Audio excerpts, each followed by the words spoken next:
Tyler Perry has officially quit. The divorce rumors are deafening, and the palace is making its final move.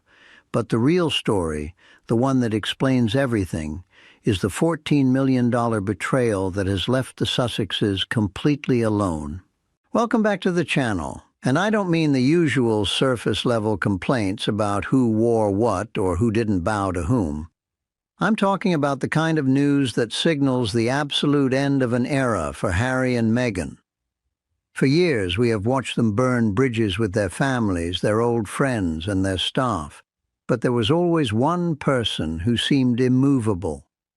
One person who was their rock, their safe harbor, and, let's be honest, their bank account of last resort. That person was Tyler Perry. But as of yesterday, February 11th, the tabloids, specifically Globe and Radar Online, have exploded with reports that this friendship is over. And it didn't end quietly. It ended over a secret debt of $14 million that the couple allegedly refuses to pay back. You have to remember the context here to understand why this is such a catastrophe for them. When they first made their freedom flight to the U.S., when the royal family cut off the funding and the security, it was Tyler Perry who stepped in. He didn't just send a fruit basket. He sent his private jet. He gave them his massive $18 million Beverly Ridge mansion to live in for months, rent-free. He provided them with top-tier security when they claimed they were vulnerable. He was the one who threw Lilibet's christening party at his house when the royals wouldn't host it in the UK. He allowed himself to be named Godfather. He was their biggest defender in Hollywood, the man who went on record saying they were victims of a cruel system. He was the ultimate ally. And now, according to these new reports, that ally feels like he was nothing more than a glorified ATM. The insiders are saying that this wasn't just generosity. There was an understanding. A secret debt accumulated over time, loans for lifestyle maintenance, security costs that were fronted, perhaps even legal fees that were covered quietly while the couple waited for their Spotify and Netflix millions to roll in. The tab ran up to $14 million. And now that Tyler has allegedly asked for that money back, or at least a plan to repay it, the friendship has evaporated. It is absolutely fascinating and frankly quite sad to see how predictable this pattern is. We have seen this with everyone in Meghan's life. It starts with intense flattery and love bombing. You're my best friend. You're the only one who understands. You're Lilibet's godfather. But the moment a boundary is set, or the moment a transaction is required, the relationship hits a wall. The report from Radar Online suggests that Tyler finally woke up to the fact that the relationship was entirely one-sided. He wasn't a friend. He was a resource. And let's be real, $14 million is a lot of money, even for a billionaire. It's not about the cash, it's about the disrespect. It's about the audacity of assuming that because you are a duke and duchess, you are entitled to other people's hard-earned wealth without consequence. The word on the street is that Tyler is feeling deeply betrayed. He put his own reputation on the line for them. He defended them against the racist narrative. He sheltered them. He validated them to the rest of the Hollywood elite. By cutting him off or refusing to honor this debt, they haven't just lost a friend. They have sent a signal to every other power player in California. If Tyler Perry, the nicest, most generous man in the industry, the man who helps everyone, can't make a friendship work with you, then you are the problem. It confirms what the haters have said all along. They use people. They use the royal family for titles, they use their families for content, and now they have used Tyler for his hospitality and his checkbook. The rumors swirling around Montecito right now paint a picture of absolute panic. You have to wonder where that money went. We know they had big contracts, but we also know they have a burn rate that would make a small country nervous. Private jets, 24/7 security teams, PR firms, lawyers upon lawyers, designer wardrobes, it all adds up. If they are allegedly stiffing Tyler Perry for $14 million, it suggests that the liquidity just isn't there. It fuels the bankruptcy chatter that has been growing louder every month. It's the classic story of champagne tastes on a beer budget, or in their case, billionaire tastes on a millionaire budget. They are trying to live like Oprah and Tyler without having the decades of work and the business empires that Oprah and Tyler built. And how is the Duchess handling this? If history is any guide, she is likely spinning this as a betrayal by him. We've seen the reports hinting that she feels abandoned or that friends don't support them enough. It's a classic deflection. Instead of acknowledging the debt, the narrative becomes about how they are victims of yet another person letting them down. But this time, it's not going to stick. Tyler Perry is too respected. If he says they owe him money, Hollywood believes him. If he says they are difficult, Hollywood listens. This is a massive blow to their reputation in the U.S.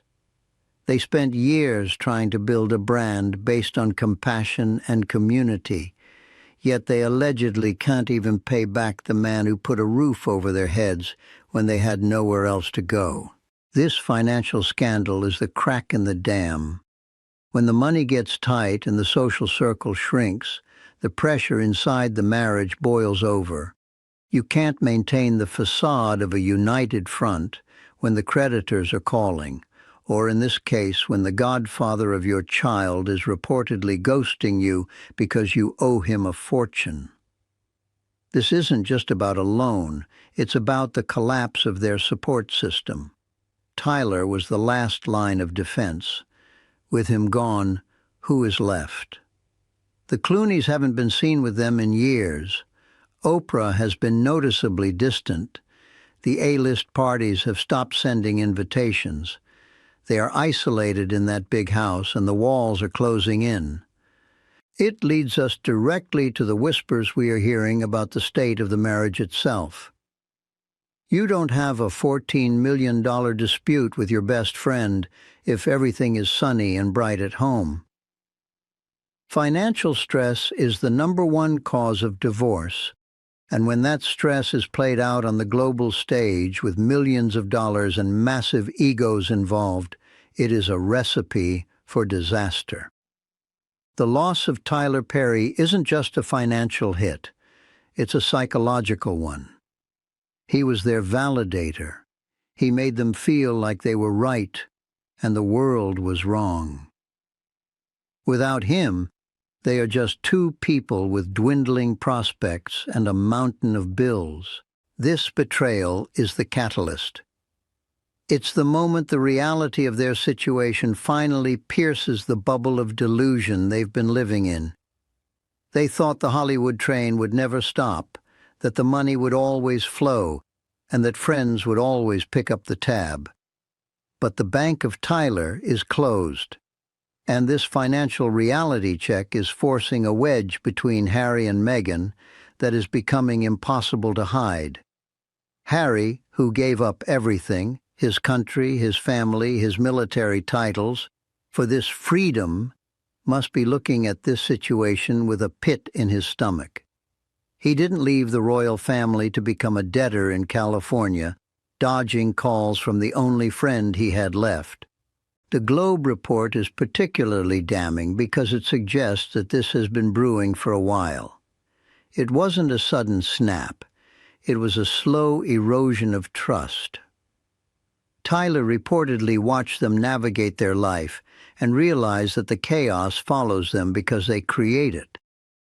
He saw the way they treated staff, the way they obsess over their image, and he realized he was funding a sinking ship. Pulling the plug on the friendship and demanding the money back is a business decision as much as a personal one. He's cutting his losses. And for Harry and Meghan, that is a terrifying prospect, because if Tyler Perry is cutting his losses, it means he thinks there is no future there worth investing in. As we wrap up this first look at the situation, just think about the irony. The couple that preached about compassion and service is universal is now allegedly embroiled in a dispute over stiffing their benefactor.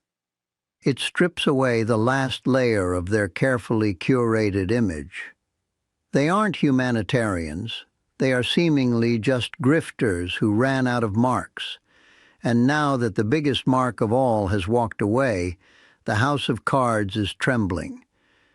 But if you think the money trouble is bad, wait until you hear what is happening behind the palace gates. Because while Tyler is closing his checkbook, the king's lawyers are opening their files. The financial crash is just the beginning. The real battle is about to be the divorce and the children. Now we have to look at the wreckage this financial bomb has caused inside the house itself.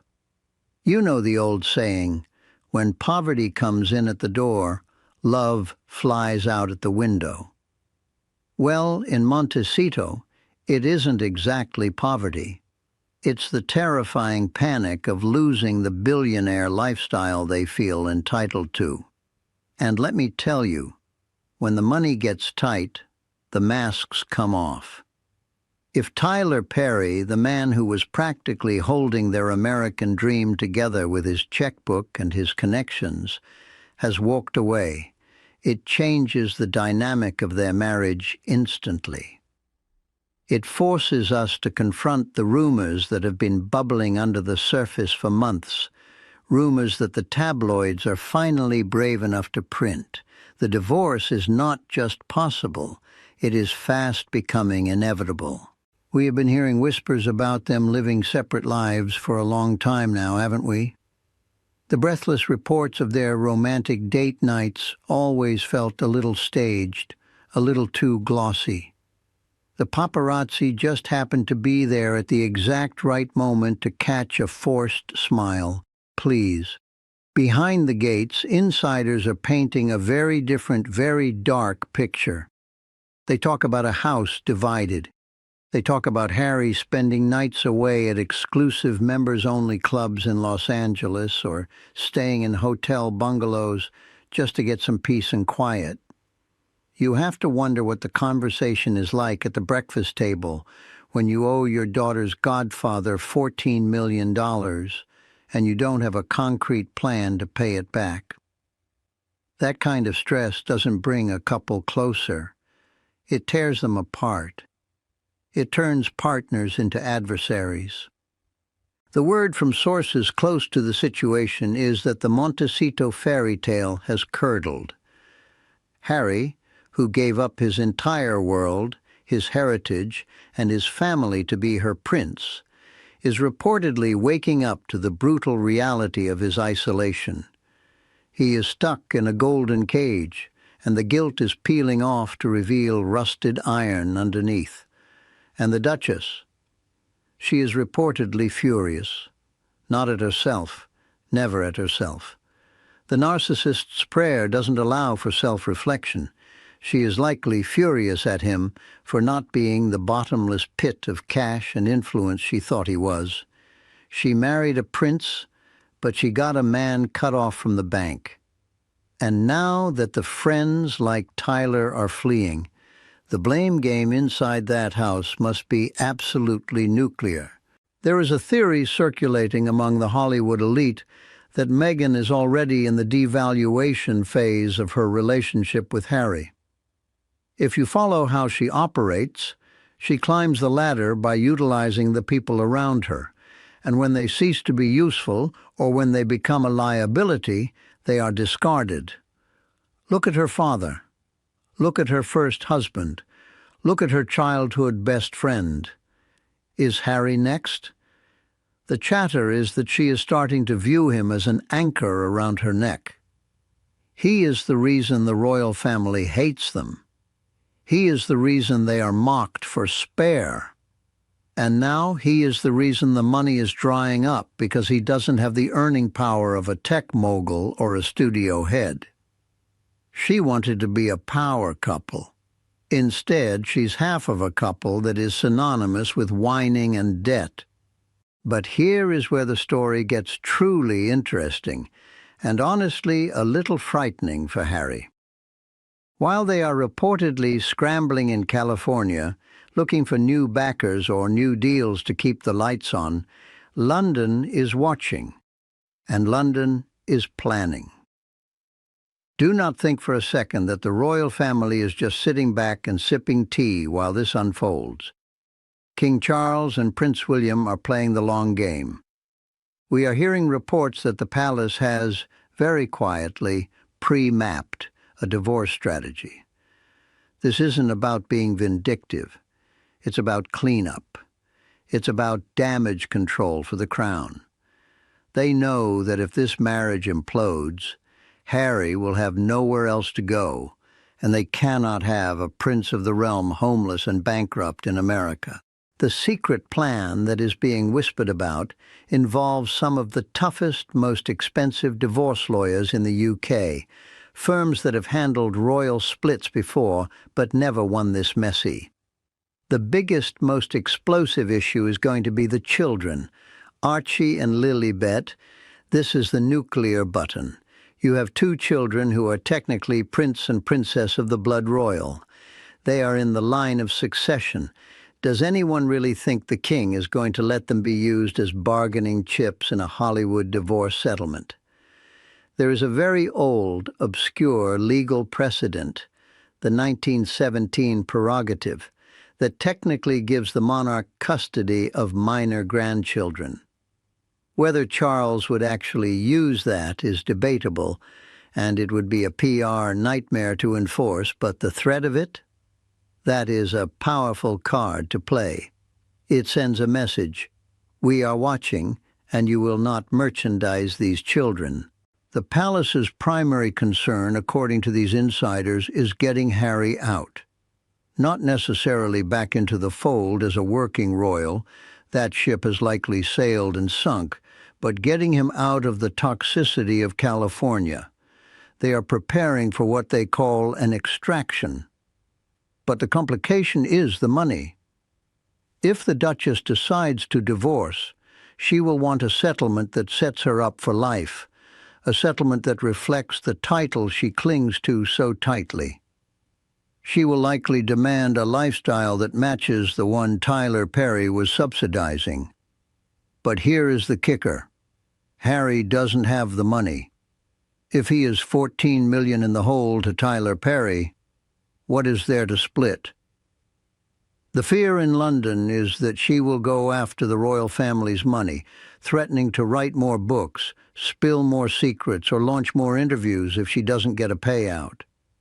It's a blackmail scenario, plain and simple. And look at the timing. This is happening in 2026. Let's look at the scoreboard. Where are the big deals? The Netflix contract. That was the golden goose. But what have they produced? A reality show about themselves and a few flopped documentaries. The industry knows they are difficult to work with. They don't produce content. They produce headaches. The Spotify deal is long dead, a humiliated memory where they were called grifters by a top executive. The lifestyle brand, the jam, the cooking shows. None of it generated the billions they needed to rival the billionaires they hang out with. They are famous, yes, but they aren't power players. They are celebrities who are famous for being famous, and that currency devalues faster than anything else in Hollywood. This business failure feeds directly into the social isolation. You notice who we don't see them with anymore. George and Amal Clooney. Remember them at the wedding? Front and center. When was the last time they were spotted together? Years. The Clooneys are smart.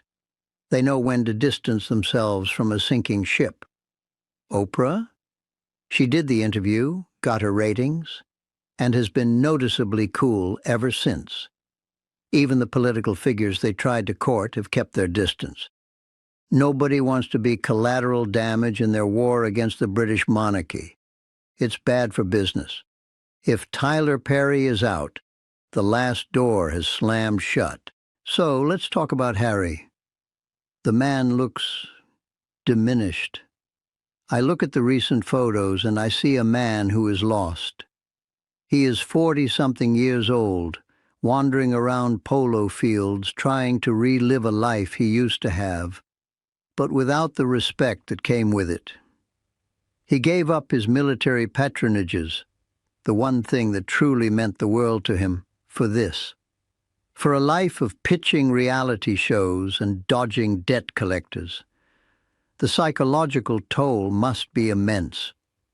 He is isolated from his brother, estranged from his father, and his old friends from Eton and the army won't talk to him because they don't trust him not to leak their conversations to his wife or the press. It is a lonely, lonely existence, and the sad part is, the one person he did this all for, the woman he put on a pedestal, is reportedly the one making him feel the most inadequate.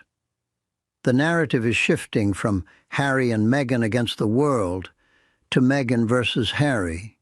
You can feel it. She is rebranding. She is doing solo appearances.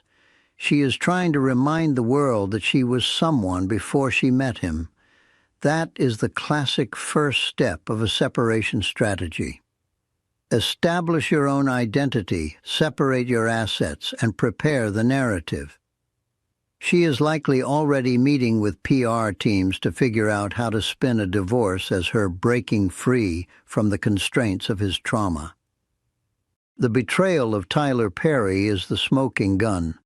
It proves that the financial situation is dire. People with plenty of cash don't stiff their friends. People who value relationships don't let a debt ruin a friendship with a powerful ally.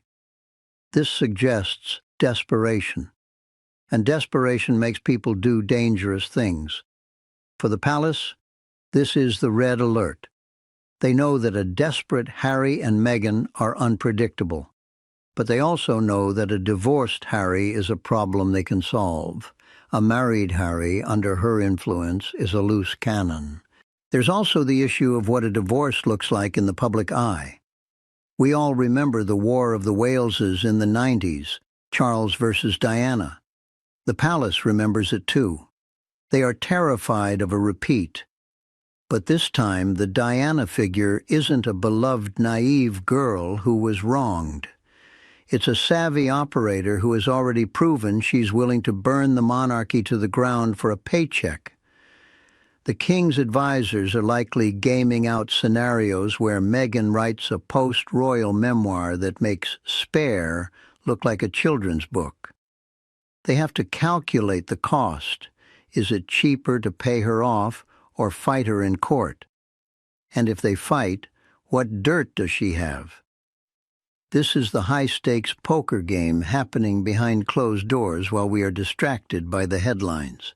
Think about the psychological state of Harry right now. He's in California, thousands of miles from the only support system he ever knew. He has burned his bridges with the only family that ever truly protected him, despite his claims to the contrary. He is realizing that the freedom he sought is actually a prison of financial obligation. He has to earn. He has to perform.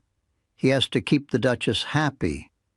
And when he can't, when the deals dry up and the debts pile up, he becomes useless to the machine they built.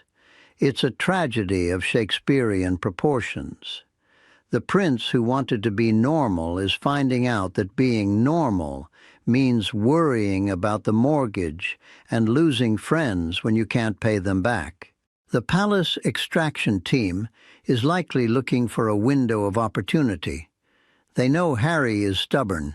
He won't leave easily because that would mean admitting he was wrong. It would mean admitting that William was right when he told him to slow down. It would mean admitting that the men in gray suits understood the situation better than he did. That is a hard pill to swallow for a man whose entire identity for the last 6 years has been built on being the rebel who escaped. But humiliation is a powerful motivator. If he loses his home, if he loses his status, if he is publicly shamed by a lawsuit from Tyler Perry, he might just be broken enough to pick up the phone and call Pa. And let's not forget the role of the children in this secret plan. The king has barely seen Archie and Lilibet. He wants to know his grandchildren. A divorce and a custody battle could actually open the door for the king to step in. If Meghan wants money, and let's be real, it always comes back to money, she might have to trade access to the children to get it. The palace could structure a settlement where the children spend summers at Balmoral, bringing them back into the royal fold, essentially bypassing the parents to save the next generation. It's cold, it's calculated, and it's exactly how the monarchy survives. This leads us to the grim reality of their social standing. The Tyler Perry incident is a signal fire. In Hollywood, perception is reality. If you are perceived as broke, difficult, and indebted, you are dead in the water. The invitations stop coming. The agents stop calling. The charity galas find other honorees. Harry and Meghan rely on their proximity to power to stay relevant. Without Tyler, without Oprah, without the Clooneys, they are just two people with a very expensive house and no income. They become pariahs. And pariahs usually turn on each other. The atmosphere in that Montecito mansion must be suffocating. The silence from their former friends is loud. The bill from Tyler Perry is due, and the clock is ticking on their marriage. The love story that was sold to us as the greatest romance of the 21st century is dissolving into a mundane, ugly dispute over money and ego. It's not Harry and Meghan against the world anymore. It's Harry and Meghan against the reality of their own choices. Ultimately, this is a story about hubris. It's about thinking you are bigger than the institution that made you, and smarter than the people who tried to help you. They thought they could conquer Hollywood with nothing but a title and a grievance. They were wrong. Hollywood requires talent, grit, and reliability, 3 things they have not demonstrated. They thought they could live like billionaires on a millionaire's budget, and now the repo man, metaphorically speaking, is knocking at the door. So what happens next? The palace waits. They have the lawyers ready. They have the PR strategy ready. They likely have a safe house in the UK ready for Harry, somewhere quiet in the countryside where he can decompress and be reprogrammed away from the Hollywood mindset. But for now, the Sussexes are trapped. Trapped by their debt, trapped by their pride, and trapped in a marriage that seems to be crumbling under the weight of its own contradictions. I want to leave you with this thought. When you burn every bridge you cross, eventually you find yourself on an island with no way off. That is where they are today, alone. And for a couple that craved attention so desperately, that isolation is the worst punishment of all.